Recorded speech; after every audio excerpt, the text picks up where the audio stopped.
Então abra sua Bíblia, 1 Coríntios 13, de 1 a 13.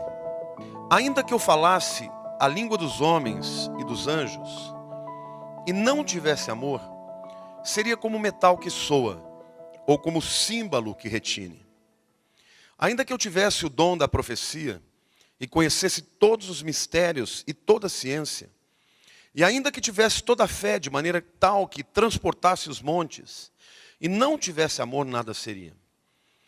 Ainda que distribuísse todos os meus bens para sustento dos pobres, e ainda que entregasse o meu corpo para ser queimado, e não tivesse amor, nada disso me aproveitaria. O amor é sofredor, é benigno, o amor não é invejoso, não se vangloria, não se ensoberbece, não se porta inconvenientemente, não busca os seus próprios interesses, não se irrita, não suspeita mal. Não se regozija com a injustiça, mas se regozija com a verdade. Tudo sofre, tudo crê, tudo espera, tudo suporta. O amor jamais acaba. Mas havendo profecias, serão aniquiladas. Havendo línguas, cessarão. Havendo ciência, desaparecerá. Porque em parte conhecemos, e em parte profetizamos. Mas quando vier o que é perfeito, então o que é em parte será aniquilado. Quando eu era menino, eu pensava como menino. Mas logo que cheguei a ser homem, acabei com as coisas de menino. Porque agora vemos como por espelho, enigma. Mas então veremos face a face. Agora conheço em parte. Mas então conhecerei plenamente. Como também sou plenamente conhecido. Agora, pois, permanecem a fé, a esperança e o amor. Esses três, o maior destes é o amor. Esse é um dos textos mais conhecidos da Bíblia. Ele é lido, ele é falado, ele é cantado, até músicos seculares já compuseram em cima desse texto. Ele fala, sobretudo, de um amor que eu e você não somos capazes de experimentar, a não ser se for através da intervenção de Deus na nossa vida. A maior necessidade, a necessidade mais fundamental do ser humano, mais do que qualquer outra coisa, é amor. Porque você foi criado por Deus, o homem foi criado por Deus, num ambiente de amor. Mas quando houve o rompimento, a quebra da confiança, entrou no coração do homem uma lacuna, um vazio. E todos nós, de uma maneira ou de outra, estamos tentando sobreviver na vida, à procura de aceitação e de amor. Não é isso? A Bíblia fala de muitas coisas que são maravilhosas e são bênçãos. Eu tenho certeza que se você participou das duas mensagens, você ficou impactadíssimo, como a fé é um grande tesouro e a esperança também. Mas se você olhar para esse texto, você vê claramente que Paulo está colocando o amor num patamar acima. Ele deixa claro que a fé é maravilhosa. Quando você crê, você pode ver o futuro, você pode ter dom do conhecimento, você pode ver o futuro através do dom de profecia, você pode mandar as montanhas saírem dos lugares. A fé te dá acesso a bênçãos extraordinárias. A esperança, como nós vimos na segunda mensagem, ela é aquilo que torna a nossa fé mais longeva, mais duradoura. Porque a esperança, ela fortalece a fé. Quem tem esperança tem uma perspectiva da vida positiva. Então é muito bom, né?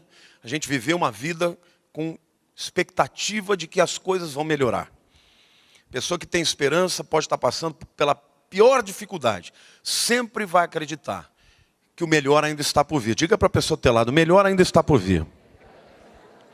Mas Paulo está querendo deixar bem claro aqui neste capítulo inteiro, sobre o qual ele discorre principalmente sobre o amor, ele diz que dos três o amor é maior, ele é superior.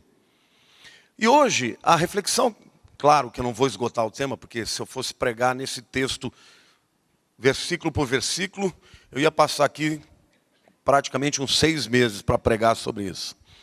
Mas eu quero destacar aqui 3 aspectos que provam o porquê que o amor é superior à fé e à esperança. Pergunte para a pessoa do teu lado. Por que que o amor é superior à fé e à esperança? Quantos aqui sabem? Bom, existem 1000 razões. Eu vou dar algumas que são as quais eu vi. A primeira razão, diga assim, porque somente o amor é a essência de Deus. A Bíblia não diz que Deus é fé. A Bíblia não diz que Deus é esperança. A Bíblia diz que Deus é amor. Diga para o teu irmão do lado. Deus é amor.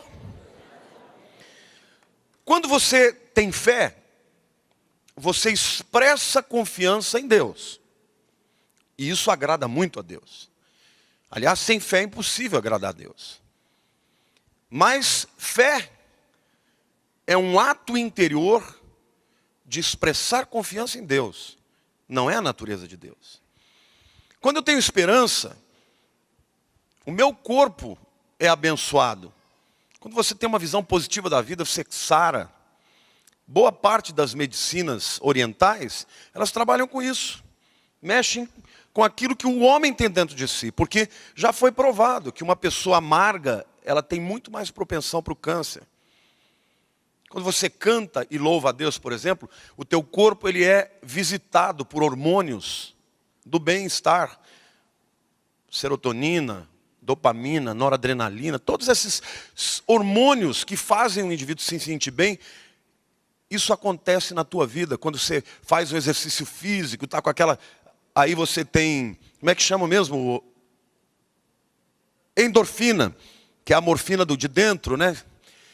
Tudo isso faz com que a esperança seja muito positiva na vida de uma pessoa.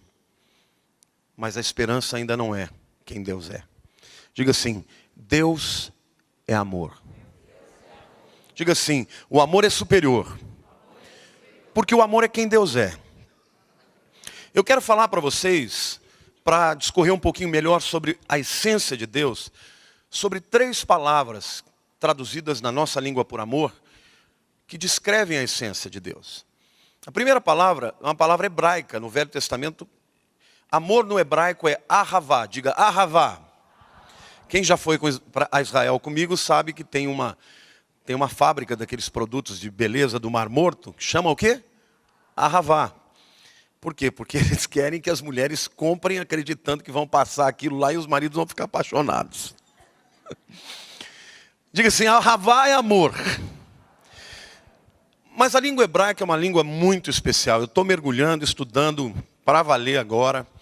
E estou encantado com as coisas que eu tenho descoberto. E uma delas é que a palavra amor, quando ela é desmembrada, ahavá, quando você põe a primeira parte dessa palavra ahavá, que é na verdade um aleph, colocado na frente de qualquer verbo, faz com que esse verbo seja declinado na primeira pessoa. Então, um verbo cujo som a está na frente é eu faço alguma coisa. Então, ahavá, desmembrado, significa literalmente, havá é dar.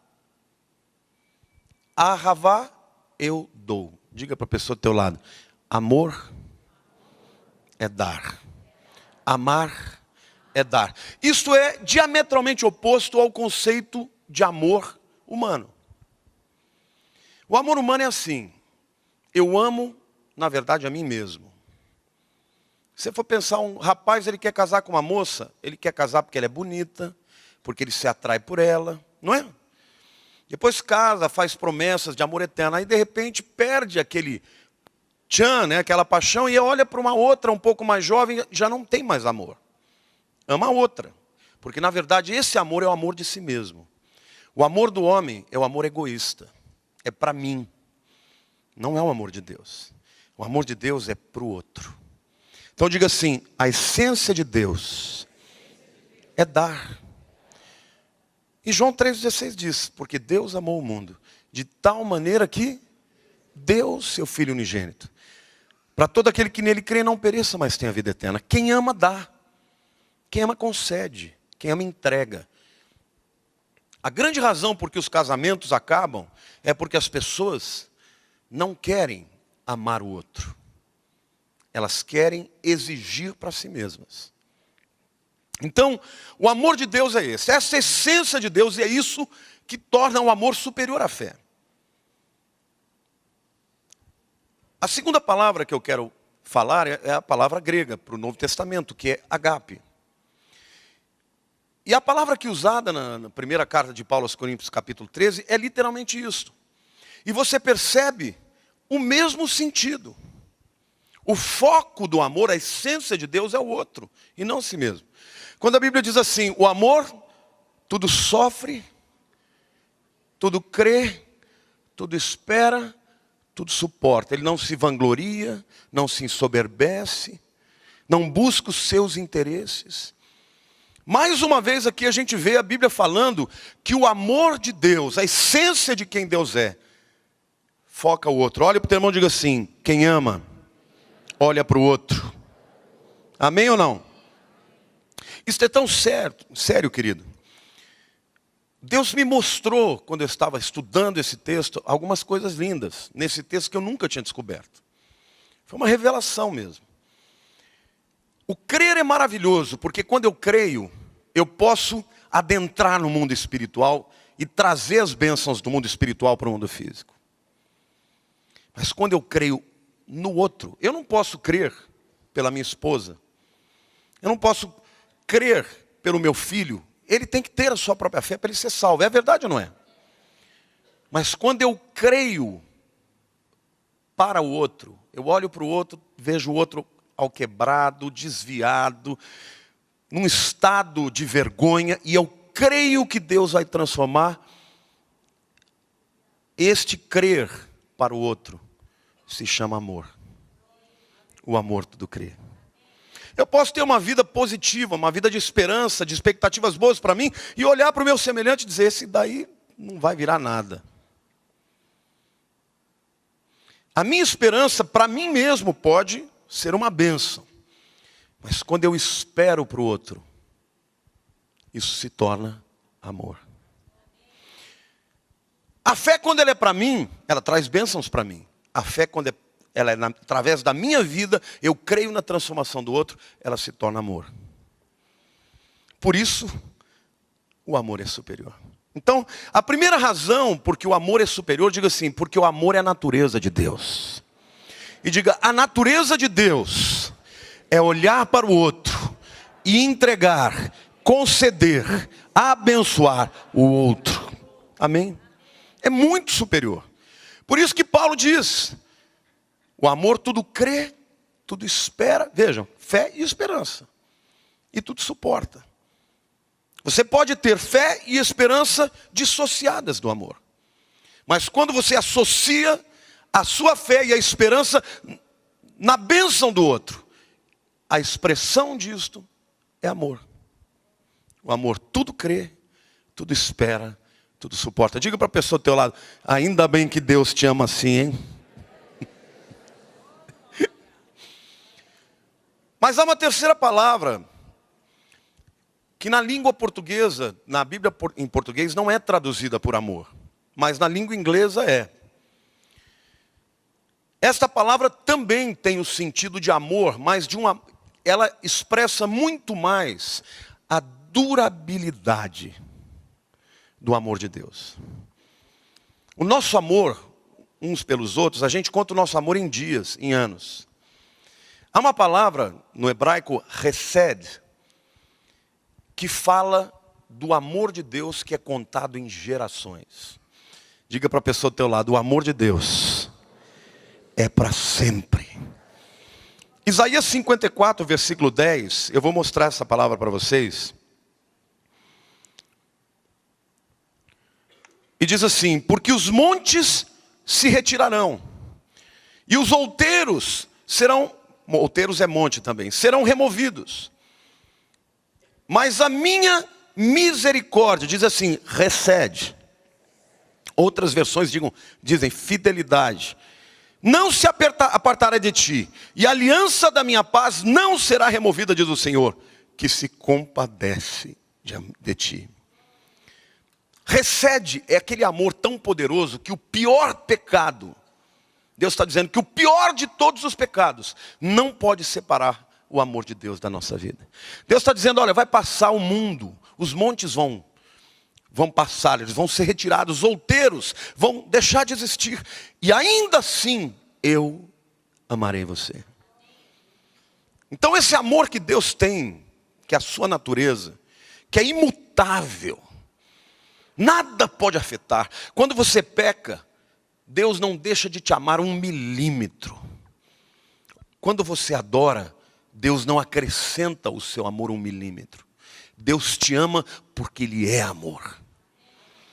Nós não pecamos, não é porque vamos deixar de ser amados. Nós não pecamos porque sabemos que este Deus que nos ama quer que nós andemos em retidão e verdade. Mas o amor de Deus está dizendo: eu te amo mesmo quando você peca. Mesmo quando você erra. E nós todos erramos, constantemente, de uma forma ou de outra. Mas Deus está dizendo hoje para você que o amor dele pela sua vida é eterno. Não muda, não é diminuído, não é aumentado, ele é absoluto. Diga para a pessoa do teu lado: o amor de Deus é absoluto. Diga: é longevo, é duradouro, é eterno. Lamentações capítulo 3, versos 31 e 32. Jeremias diz assim: o Senhor não rejeitará para sempre. Pois ainda que entristeça alguém, usará de compaixão segundo a grandeza, a minha versão em português diz das suas misericórdias. Mas no inglês, na King James Version, diz pela grandeza do seu amor. Sabe o que Deus está dizendo? Que Ele pode tratar com a nossa vida, a gente fica quebrado, magoado, né? Deus trata com a gente, mas Ele diz: mas não é por falta de amor não, porque eu não deixei de te amar. O amor de Deus dura para sempre. Diga assim: por que o amor é superior? Diga: porque o amor de Deus é o que Ele é. Amém ou não? Não é uma boa razão para a gente dizer que o amor é superior à fé e à esperança? Amém ou não? Queridos, tem muita gente que tem muita fé e pouco caráter. Você sabia disso? Tem gente de fé que é capaz de orar por um enfermo e ele ser curado, e ao mesmo tempo sair dali e roubar. Tem gente que tem fé para profetizar, para falar em língua estranha, e depois demonstrar um caráter distorcido. A fé e a esperança não mudam o caráter de uma pessoa. Mas aquilo que Deus é, o amor, isso é que muda o caráter de uma pessoa. Por isso o amor é superior. Vocês querem saber a segunda razão porque o amor é superior? Diga assim: porque o amor é o maior instrumento de restauração.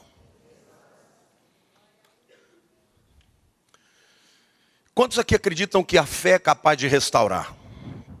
Pode ou não pode? Você está enfermo, tem um problema no seu corpo, se você tiver fé, você pode ser curado. Amém ou não? Instantaneamente você pode ser restaurado. A esperança pode também restaurar ou não pode?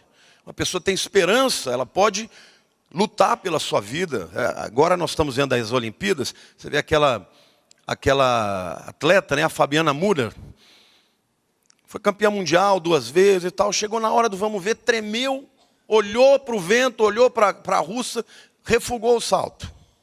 Nem saltou. Perdeu a esperança. Uma pessoa que perde a esperança, ela desenvolve 10% do seu potencial. E quem tem esperança, dá a volta por cima. Quantas pessoas você conhece que nem crentes são, que conseguiram quebrar e levantar, começar de novo e se tornar mais vencedor? Amém ou não? Agora, ainda assim, a fé e a esperança são inferiores ao nível de restauração do amor. Sabe por quê? Porque a fé e a esperança restauram a si mesmo. O amor é a essência de Deus na minha vida, e através da minha vida, o outro é restaurado. Amém ou não? A Bíblia diz: a palavra dura suscita o furor, a palavra dura suscita a ira, a branda desvia o furor. Quando você se deixa ser o canal do amor de Deus, o teu filho, o teu marido, a tua esposa, o teu amigo, o teu inimigo podem ser conquistados e restaurados. Diga para a pessoa do teu lado: deixa o amor de Deus fluir na sua vida. Então o amor de Deus é o maior instrumento de restauração.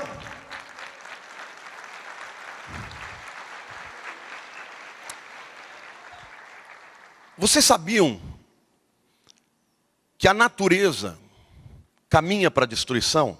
Você sabia disso ou não? A Bíblia diz que a natureza geme aguardando a revelação dos filhos de Deus. Vocês sabiam que os físicos entendem que o universo está indo da ordem para a desordem? Tem a segunda lei da termodinâmica, chama-se lei da entropia. Essa lei da entropia, para não ser muito prolixo aqui, só para explicar para vocês, quando você, por exemplo, tem uma garrafa de água congelada, as moléculas, elas estão ali muito mais em ordem do que quando ela se torna líquido. Nesse processo de, por causa do calor, mudar o estado das moléculas, existe uma perda de energia que se chama entropia. Do grego, entropia é desordem.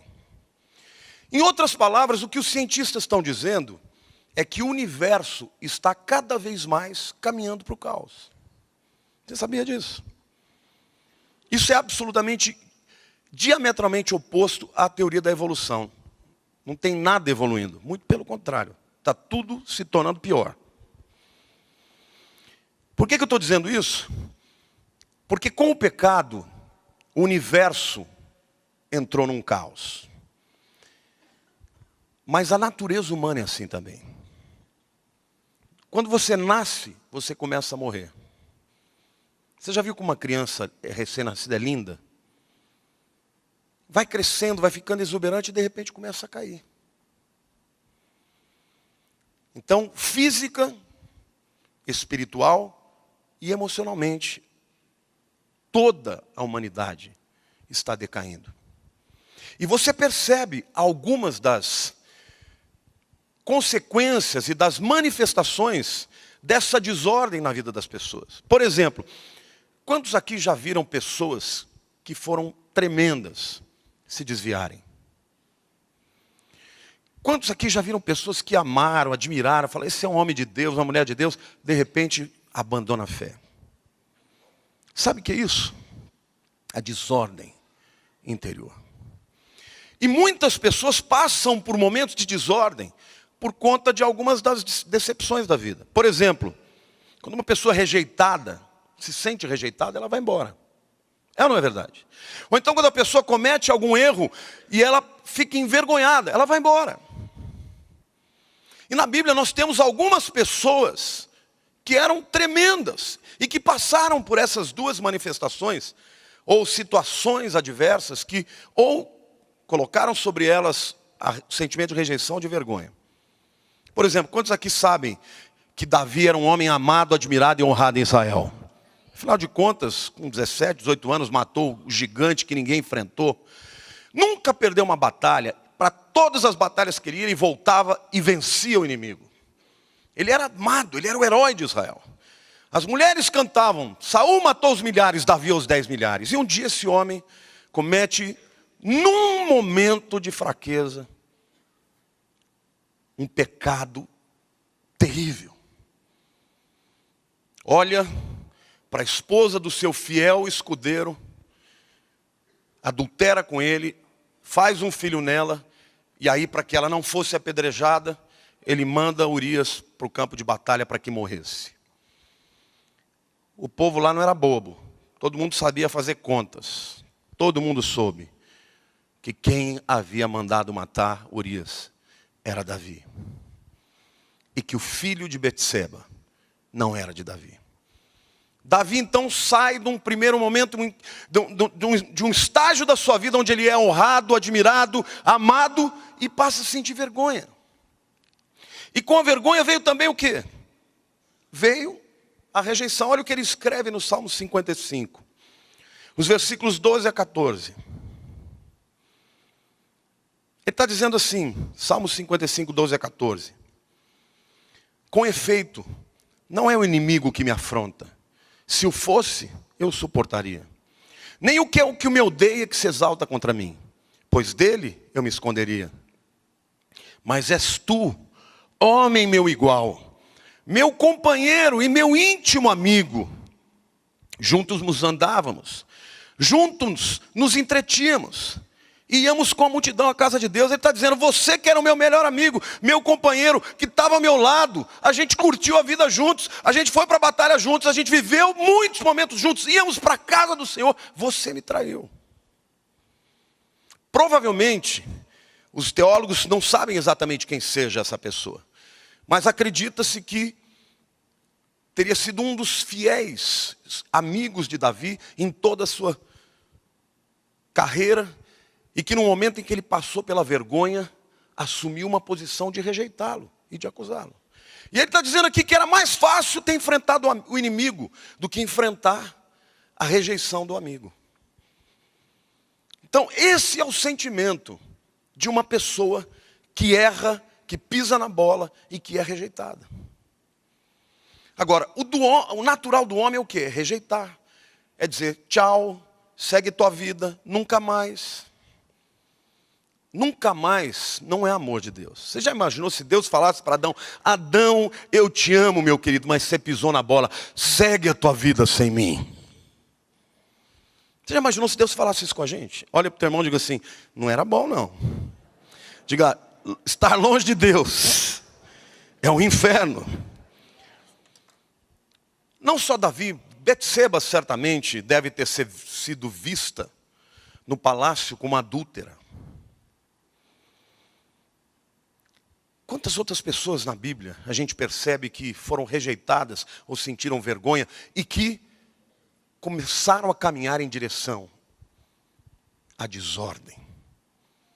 A Bíblia fala de Sansão, um homem guerreiro, talentoso, preparado, com uma missão tremenda. Nunca perdeu uma batalha, era temido pelos inimigos e amado pelo povo de Israel. Por causa de um pecado. Olhou para aquela Dalila, contou o segredo, cortaram o cabelo dele, perdeu a força, foi envergonhado, preso no templo de Dagon na frente de milhares de pessoas. Quantos aqui já passaram alguma vergonha? Daquelas que você queria esconder do mundo? Pessoas assim tendem a fugir. Não querem enfrentar a realidade. Davi, Betseba, Golias, Pedro, um momento chega para Jesus e fala, Jesus, eu vou contigo até onde for, tiver que morrer eu morro, tiver que viver eu vivo. Jesus, você vai me trair 3 vezes. E no momento de fraqueza, negou a Jesus. Não é isso? Quantas pessoas você não conhece que eram firmes, pregadores, pessoas que estavam firmes na obra, mas por causa de desamor, de decepção, de vergonha, se afastaram. Agora, eu quero dizer uma coisa para vocês. Que o amor de Deus é capaz de restaurar. Amém ou não? O amor é superior porque o amor de Deus é um instrumento de restauração maior. Amém ou não? Com Betseba, a Bíblia diz que ela se tornou mãe do futuro rei de Israel. Deus falou assim, você pecou, Davi, você pecou, Betseba, mas eu não te abandonei. A tua descendência vai estar no trono. E eu tenho certeza que ao longo da vida inteira de Betseba, quando ela viu Salomão crescendo, e quando viu Salomão assumindo o trono, ela devia pensar, Deus me ama. A despeito do meu pecado, Ele me aceitou, Ele me restaurou, amém ou não? Esse é o amor que Deus tem por você, meu querido. Sansão, no momento de arrependimento dele, quando ele estava lá cego, envergonhado, nu, acorrentado entre 2 colunas, ele ora a Deus e clama a Deus, fala, Senhor, restaura a minha vida. E o que Deus fez? Devolveu-lhe a força. E a Bíblia diz que naquele dia, ele matou mais filisteus do que em toda a sua vida. Deus restaurou a sua dignidade, a sua missão. E hoje, ele é conhecido como um dos juízes, um dos heróis da fé. Por quê? Porque Deus não risca as pessoas que erram. Porque o amor de Deus restaura o outro. Querido, o diabo é aquele que aponta o dedo para você e quer que você creia que Deus nunca mais vai te abençoar como Ele desejava no princípio por causa de um erro teu. Mas hoje o Senhor está te dizendo: ame ao Senhor e busque a Ele, porque no amor de Deus está implícito a restauração para a tua vida. Amém? Olha para o teu irmão e diga: você vai ser restaurado completamente em nome de Jesus. Para Pedro, a gente sabe. Quando Jesus aparece, depois da morte, quando eu já tinha ressuscitado, numa bela manhã, vocês sabem que em Israel, até hoje é assim, a pesca é feita à noite, porque os peixes estão muito mais calmos e é mais fácil de pegá-los. E Pedro passou a noite inteira junto com os discípulos e não conseguiu pegar nada. E Jesus de manhã aparece. E quando ele percebe que é o Senhor, ele estava nu, provavelmente estava tomando banho. Ele salta e se esconde do Senhor. Deve ter ido trocar de roupa, botar uma roupa, sei lá o que ele fez. Mas a Bíblia diz que quando eles chegaram, Jesus já tinha preparado ali um peixinho na brasa. Primeiro alimentou o bucho de Pedro. E aí depois chama Pedro para o lado. Aquela conversa, né? Aquela conversinha. E eu imagino que Pedro deve estar falando: lá vem crítica e ele vai falar para mim que eu pisei na bola. Mas Jesus em nenhum momento lhe faz uma acusação. Jesus diz: Pedro, você me ama? Eu te amo, Senhor. Então apacenta minhas ovelhas. Ele pergunta a segunda vez: Pedro, tu me amas? Sim, Senhor, tu sabes que eu te amo. Então apacenta minhas ovelhas. E na terceira vez, Pedro certamente caiu em si. Poxa, neguei 3 vezes, então ele está querendo fazer com que eu declare o meu amor por ele 3 vezes. No olhar de pessoas que são acusativas, né? Nós pensamos: não, Jesus quis dar uma lição para ele. Não, querido. Jesus queria que com a declaração de Pedro: eu te amo 3 vezes, a sua alma fosse liberta da culpa. Você me negou 3 vezes, mas agora você está anulando tudo que você negou, dizendo: eu te amo, e da minha parte eu aceito o teu amor e as suas desculpas, e digo para você: eu não mudei. Eu continuo querendo que você seja o meu primeiro líder. Apacenta as minhas ovelhas. É assim que Deus age conosco, querido. Deus, Ele nos ama e nos restaura e nos perdoa a despeito de nós. Diga para a pessoa do teu lado: amar. Pode aplaudir. Pode aplaudir. Diga assim: amar significa restaurar o outro a despeito dele. Amém? Essa história de amar, eu amo, mas não quero mais saber, não é amor.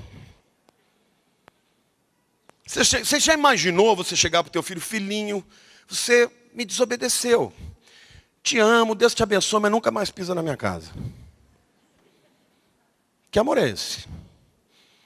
Isso não é amor. Amor é dizer: a despeito disso, eu te recebo. Você é meu.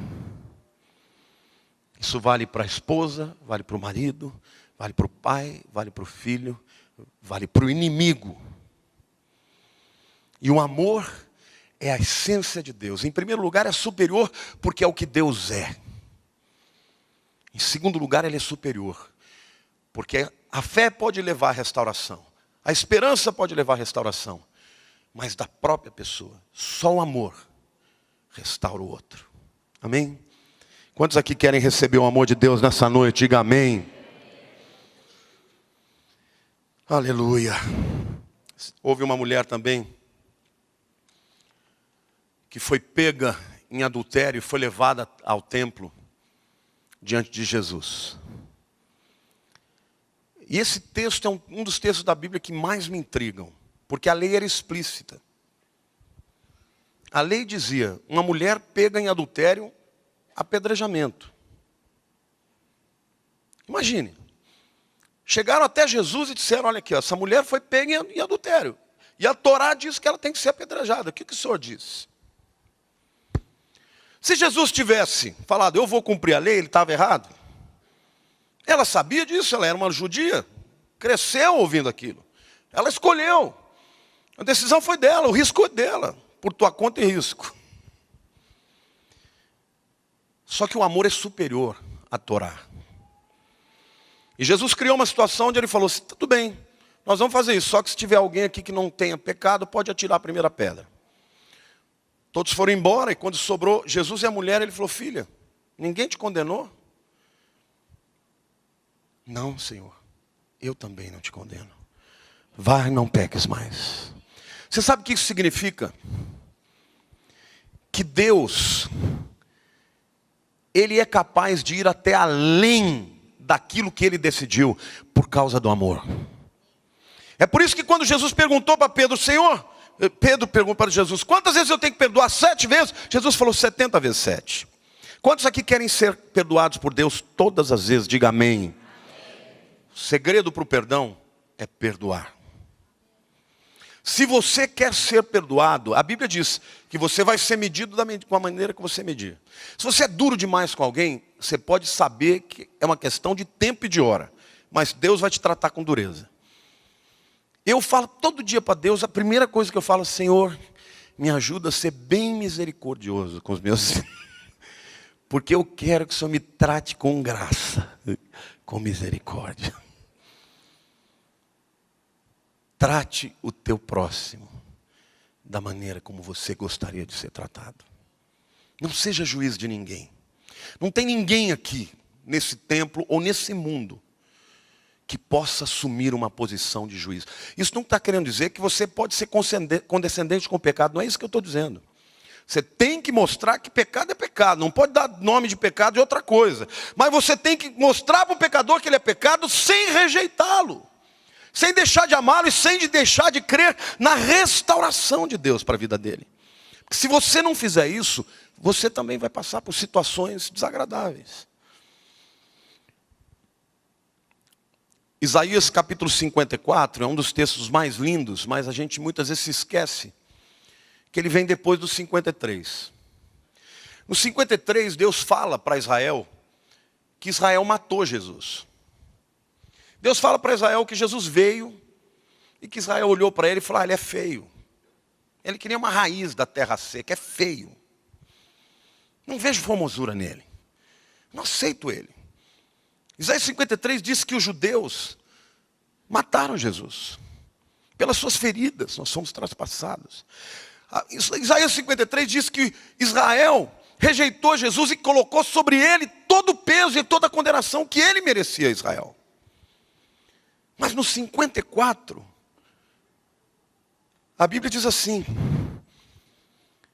mesmo Isaías no capítulo seguinte diz, canta alegremente, ó estéril que não deixa a luz.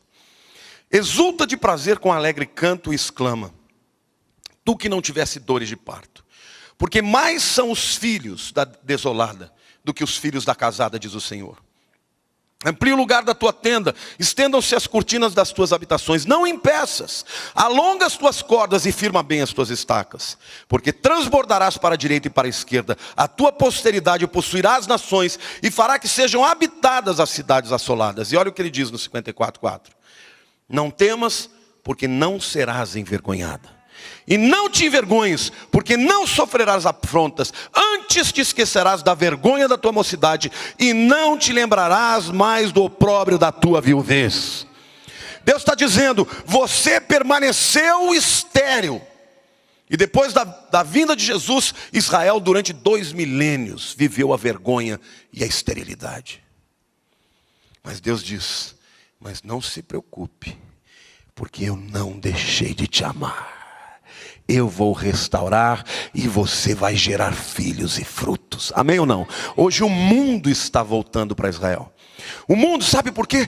Porque o amor de Deus se inclinou para aquela nação e para aquele povo. E hoje o mundo inteiro está olhando de maneira para eles, de maneira diferente. Amém?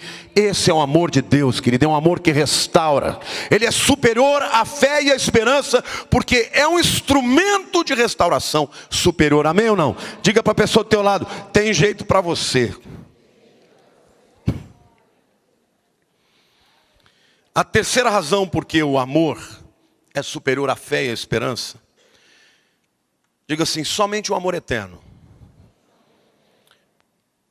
Querido, por maior que seja a tua fé, quando você chegar no céu, ela vai fazer assim, ó. Que a Bíblia diz que a fé é o quê? A certeza das coisas que não se veem. Lá você vai ver tudo.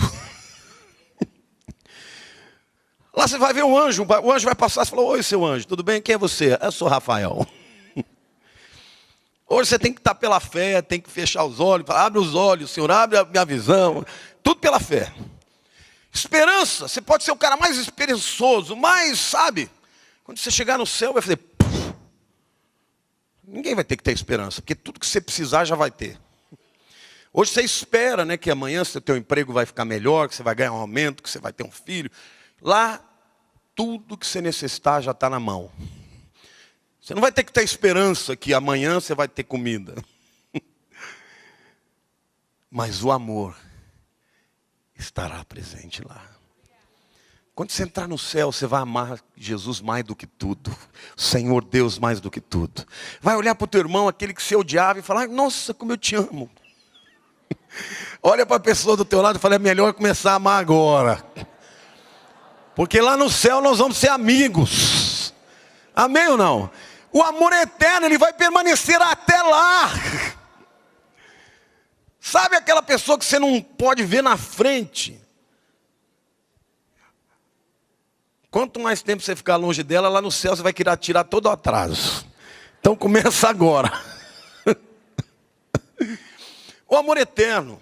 É por isso que Paulo, ele vai, sabe, engatando um argumento no outro para chegar e concluir dizendo: todas as coisas passam. A realidade que nós estamos vivendo hoje, ela é uma realidade diferente daquela que existe no céu. Hoje nós somos meninos, amanhã nós vamos ser maduros. Hoje a gente vê por espelho, amanhã vamos ver face a face. Tudo isso é passageiro. Todo produto da fé, da esperança é parcial. Mas o amor é eterno. Amém? Queridos, fé um macumbeiro pode ter. Você vai dizer que um homem bomba, que bota uma bomba no seu corpo, ou no corpo de uma mulher grávida, para entrar num avião e matar todo mundo, você acha que aquela pessoa não tem fé? Vamos e venhamos, tem mais fé do que nós todos juntos aqui.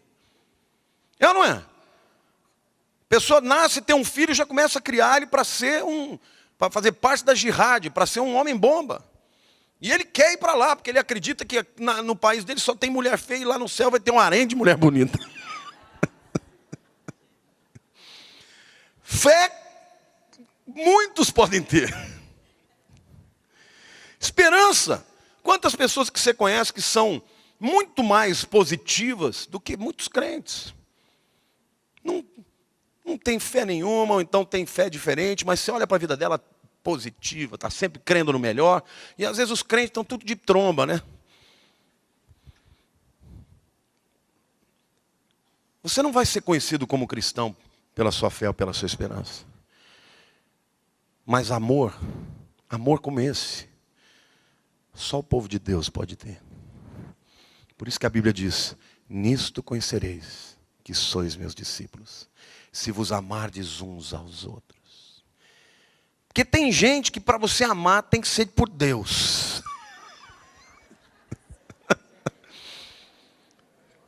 Manda o teu amor, Senhor. Não é? Mas Deus pode ou não pode? É maravilhoso. Eu me lembro, eu cheguei no Palavra da Vida, jovenzinho. Primeiro grupão que a gente teve, porque lá eles tinham grupos, né? Eu separava os alunos em grupos.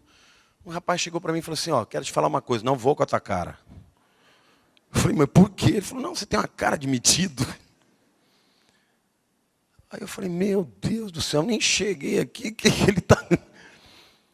Aí eu fui orar a Deus, Deus falou assim: recalque, insegurança. Não fala nada para ele, começa a amá-lo. E Deus fez de um jeito que eu me tornei discipulador dele. Escolhido não por mim, pelo Bira, que era o meu professor que separou lá. Carlão, nome dele. 6 meses depois ele contava a vida inteira dele. Um dia ele chegou para mim no final daquele ano e falou: você é o meu melhor amigo aqui. Eu falei: mas você falou que não ia com a minha cara? Ah, mas eu estava enganado. O amor faz isso, querido. O amor restaura. E eu quero dizer para você que aquela pessoa que você está atravessada. Essa pessoa é a pessoa que Deus está colocando na tua vida para você amá-la, para resgatá-la, para transformá-la. E lá fora no teu trabalho, no teu emprego, é assim que você vai falar de Jesus. Porque tem muito crente que era melhor que ficasse quieto. Porque quando fala que é crente, escandaliza. Meu irmão, não conta que você é crente, não. Tem muitos... Não, era melhor... Puxa vida, eu estava doido para ir numa igreja. Agora que eu descobri que eu não vou mais. Mas Deus pode mudar a sua vida. Amém? Diga para a pessoa do teu lado: Deus te ama, meu querido. E Ele pode mudar a sua vida. Quantos aqui querem dar um bom testemunho do amor de Jesus aqui nesse mundo hoje? Deus quer que você seja um homem ou uma mulher de fé. Deus quer que você seja uma pessoa proativa, cheia de esperança. Acredite no futuro, porque Deus é bom. Mas acima de tudo, Deus quer que você seja instrumento do amor dEle. Porque é esse amor que vai mudar o teu marido, que vai mudar a tua esposa, que vai mudar o seu inimigo. E vai tornar o teu inimigo um grande amigo. Então esse é o amor de Deus.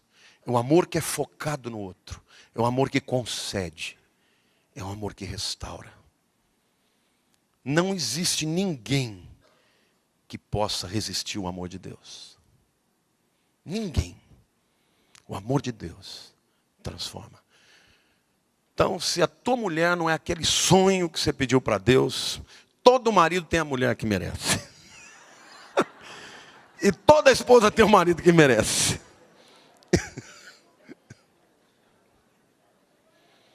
É verdade ou não é? Porque tem gente que pensa que é um príncipe e a mulher é uma bruaca.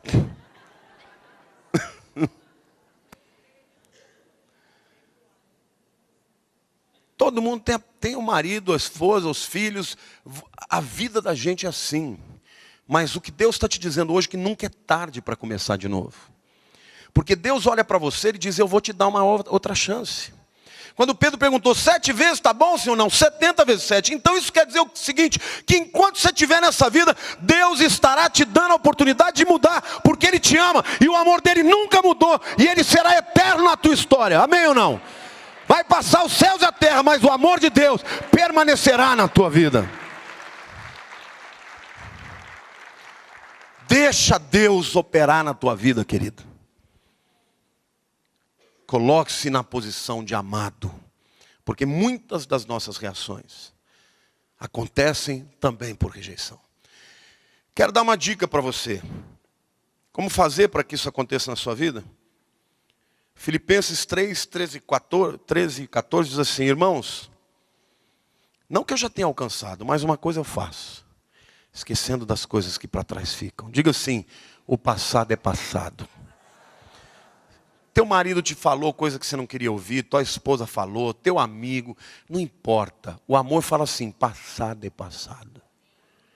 Diga: esquecendo-me das coisas que para trás ficam e avançando para as que diante de mim estão, prossigo para o alvo, pelo prêmio da soberana vocação de Deus em Cristo Jesus, nosso Senhor. Amém ou não? Querido, lá na frente tem uma coroa da vida para você. Lá na frente, Deus tem bênção para a tua vida. Lá na frente, Deus tem galardão para a tua vida. Agora, enquanto você estiver aqui, não olha para trás, não fica vivendo de passado, não fica vivendo de ferida. Perdoe quem te feriu. Isso é uma cadeia. A pessoa que foi ferida, se não foi restaurada, ela vai repetir, vai ferir o próximo. Quantos pais são carrascos dos filhos porque foram tratados dessa maneira? Então, você pode ser o primeiro a quebrar esse ciclo de desordem e deixar que o amor de Deus na tua vida possa restaurar a tua descendência, amém ou não? Quando você crê não só para si, crê para o outro, isso se chama amor. Quando você tem esperança não só para a tua vida, mas você espera o melhor do outro, isso se chama amor.